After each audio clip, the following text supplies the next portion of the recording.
In the days following Modern Warfare 3's launch, the community is once again voicing their frustration with skill-based matchmaking, or SBMM.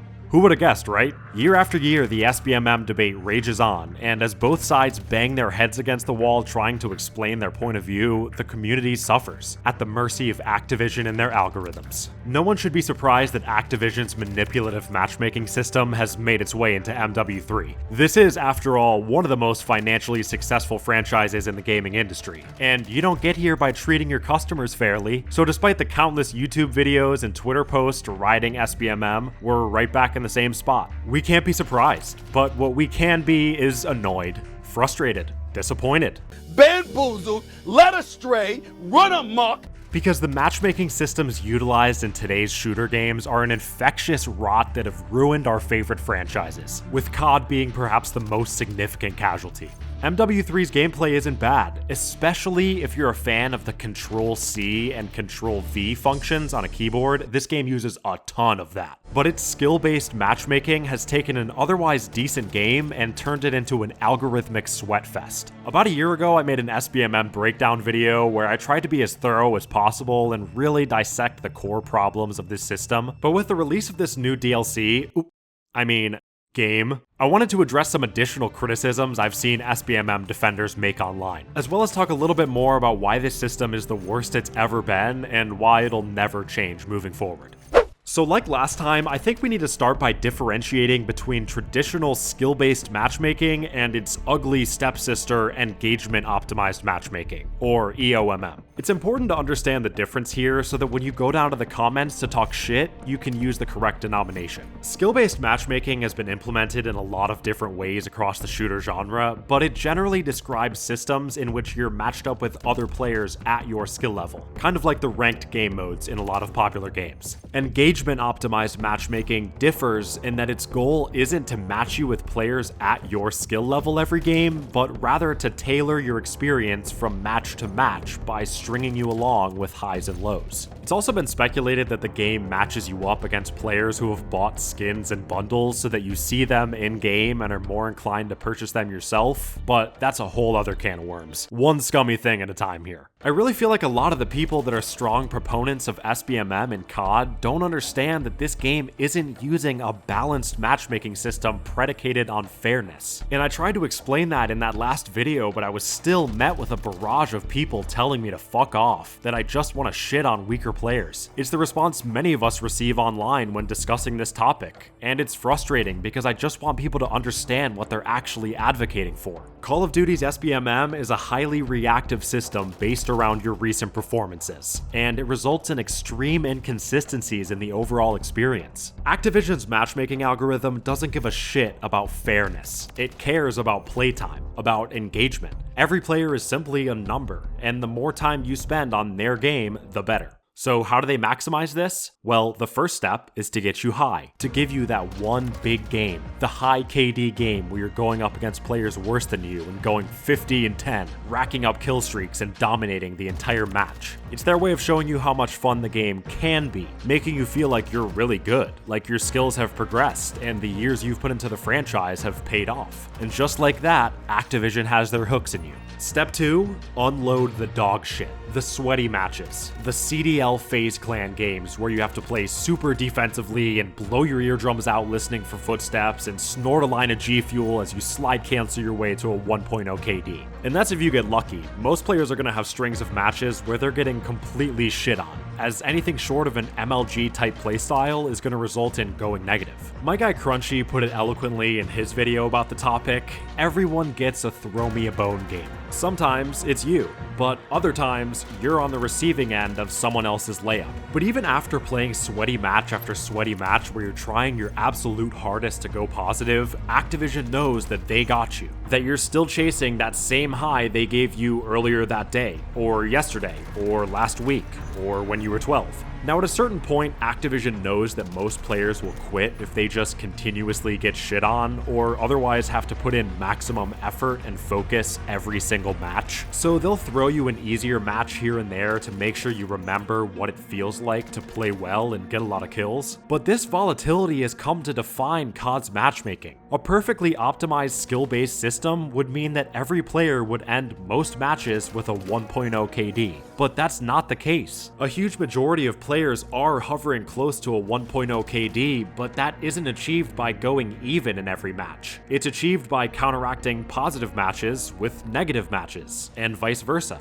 I wouldn't have as much of a problem with COD's SBMM if it was actually tuned to consistently match me with players at my skill level, but it so rarely feels like that, because the system isn't really looking at your overall skill level, it's looking at your recent performances. It feels like I'm either the hunter or the hunted in nearly every match, rather than matches feeling like an evenly balanced fight. I've been matching against people with the iridescent skin from MW2's ranked mode, and I can say with a fair amount of confidence that I am not on that level. And it's like, okay, SBMM defenders, if this system is supposed to promote fair and balanced matchmaking, then why isn't it fucking working? Why am I matching against a dog with a controller in its mouth one match, and then people near the top of the ranking system the next? And that's not to say that you'll never have matches where you finish with around a 1.0 KD. There are times when a lobby can feel fairly balanced, but a huge majority of the time, there are one or two players dominating at the top of one team and a handful of players struggling to stay positive on the other team.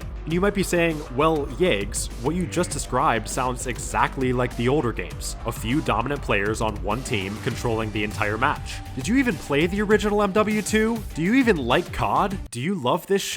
Are you high right now? Do you ever get nervous? But the difference now is that it's manufactured. Your success in this game is not naturally earned through skill improvement like in the old games. It's gifted to you by the matchmaking algorithm whenever it so chooses to throw you a bone. That's something that a lot of people brought up in the comment section of my last video, like, oh, well, you must not have played the old CODs because I would get shit on all the time. But back then, that was part of the satisfying journey you took on as a COD player, to start as a noob and get shit on, but slowly learn the game systems until one day, you're the one doing the shitting. It's how life is supposed to work. Being bad at something when you first start off, but continuing to work at it until you're ultimately successful. That process was really rewarding and motivating and fun, and it's what got people invested in this franchise in the first place. And to the people that say, well, not everyone has the time or desire to work to improve at a multiplayer game, you have two options. You can play the ranked mode that should have SBMM and should match you with people at your skill level, or you can play the campaign or zombies, where you don't have to worry about any of this shit. And another fundamental problem with COD's system specifically is that this game was not designed around tight, controlled matchmaking. And you want to know why? Because of this screen right here. When COD's multiplayer really burst onto the scene with the original Modern Warfare in 2007, it was defined by two innovations: create a class and kill streaks. These elements of its design have persisted to this day, as they're a core part of COD's DNA. The main draw of Call of Duty's multiplayer is, and always will be, chasing high kill streaks and the rewards that come along with them. Streak rewards are both fun to use and meant to signify an improvement in your skill. The better streaks you're able to get, and how often you're able to get them, is still one of the key parts of this formula. But we long ago reached a point where high kill streaks weren't consistently achievable for most players most of the time, outside of the aforementioned meatball lobby you get thrown. I'm not saying that there should be a gunship in the air at all times in every single match, but kill streaks were more than just an in-game reward for playing well. They were a tangible representation of your skills improving. And like I talked about in the last video, seeing that progression of your skill is the number one most important thing in these multiplayer games. There has to be some way to measure your skills relative to everyone else, and to be able to track that development over time. But with a system like this, it's so hard to tell whether or not you've actually gotten better at the game, or if the matchmaking is just giving you a break before throwing you back to the iridescent wolves. Like, I think I've gotten better at COD after playing the shit out of MW2 last year, so I wonder what my stats are like year to year. Huh. And I should make it clear that I have no problem with a protected matchmaking bracket at the very bottom tier of skill. It makes sense to safeguard brand new players, young kids, disabled players, and the occasional dad playing for an hour after his wife and kids go to bed. These types of players don't need to be eating chopper gunner rounds in every match they play, and especially in the case of disabled players or really little kids, they may have a physical and/or mental limitation that prevents them from ever being able to compete with the majority of the player base, no matter how much they play. But for most players, at some point, you gotta take the training wheels off, man. The entire point of video games is to have fun and improve at them, to learn their intricacies and work towards mastering their mechanics as you move through them. All games are designed this way, and in most good games, you'll find that you eventually reach a point where you're familiar with all the mechanics and you're having fun with the skills that you've developed along the way. That used to be central to the Call of Duty experience, but it's been lost now. It's been replaced with a system intended to keep you on the hook for as long as possible, to push you towards buying bundles and the battle pass, and to guarantee that no matter what, you never have too much success. Trying to get better has become pointless because you'll never feel it in the long term. You might feel it in the short term if you have a good match, but getting a sense of that progression over time is what's really important. Live service games want players to stick around for months or years, but it's not really going to feel like your skills are progressing much over the next 6 months or year, or in the next COD, or the one after that. The system is the system, and there's no escape unless you completely unplug. Or if you have a VPN, that works too. Your Call of Duty experience in terms of your own personal skill progression is going to feel the same as it's felt for years now. And even though you're consciously aware that your aim and movement and map knowledge have gotten better, you will never be rewarded for your time commitment with any sort of consistency. It's just not going to happen. And while this disconnect might be the biggest problem with this matchmaking system, it's far from the only problem. Guys like Drifter and Exclusive Ace have proven, with numerical evidence, that COD's matchmaking system causes more connection-related issues, leading to increased ping and laggy matches. In my last video, I touched on the issues it creates when playing with friends, how it pushes players into undesirable playstyles, and how it fucks up in-game progression models like the weapon leveling and camo grind. All of that absolutely applies to MW3 as well.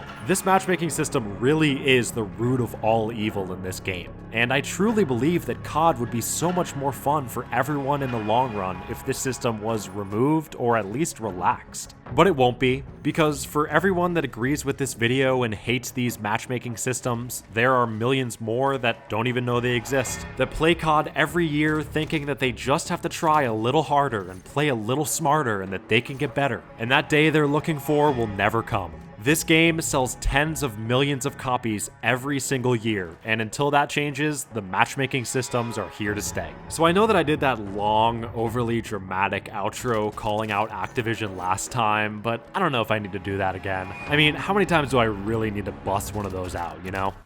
Well, at least one more. Because again, I speak directly to the Activision executives that have done all they can to turn Call of Duty into a mummified, money-sucking corpse. And I know that you don't care, and that you're too busy counting your cash to worry about feedback from fans like me, and that you're laughing your way to the bank with every new COD that releases. You win, and we lose. But I hope you know that when it's all said and done, your empire is built on lies, and manipulation, and greed, and distrust. You shamefully abuse and disrespect your employees. You're a creatively bankrupt, talentless hack riding the work of others. And you took a piece of art that millions adored and destroyed it for your own self-interest. What a shitty legacy to leave. If you enjoyed the video, don't forget to drop a like and subscribe for more FPS content like this. And if you've moved on from shooters, make sure to check out my second channel, Opening Up, where I talk about open world action-adventure games and RPGs. Thanks for watching, and until next time, this is Yags, signing off.